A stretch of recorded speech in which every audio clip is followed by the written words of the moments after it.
سال 83 غرب تهران گلکوست ایداد بیداد رفتیم اونجا و خلاصه یک کوچه‌الواری برامون کردیم و جلسه هفتگی و کاتالوگدار و پرزنت و لیدر و فلانی به من کود بارش نمیکردن اونجا لیدر فلان.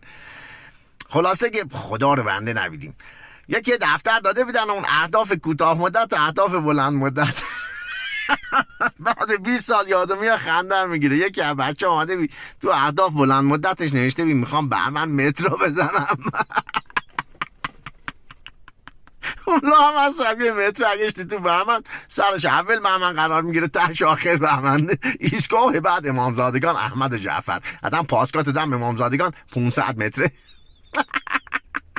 یکی دیگه میخواست فرزشگاه 100,000 نفری بهمن بزنه الان بعد 20 سال 10,000 تا جمعیت بهمن نداره. خلاصه خیلی اوضاع قیدی. میگفتیم ما دیگه برگردیم بهمن یه وقتی میمدیم یه سر که بهمن میزدیم سری برمیگشتیم در شأن ما اصلا نبی. میگفتیم ما برگردیم بیل و کلنگ دست بگیریم نشون به همون نشون که بیل دست گرفتیم هیچی کلنگ دست گرفتیم هیچی کجبیل و فرقون هم دست گرفتیم هنی هم دستمون رو ول نکرده. قرار بی برج 54 میلیون درآمد داشته باشیم دلار 850 تو 1 تومانی بی یا آخری ها نون خشک میزدیم تو میکردیم یک گشنگی تو تهرون نمیریم. یه مش کتابی داده بیدن کلمون حکایت دولت فرزانگی و قورباغه اترا قورت بده و نمیدونم کی پنیر منو جابجا کرده.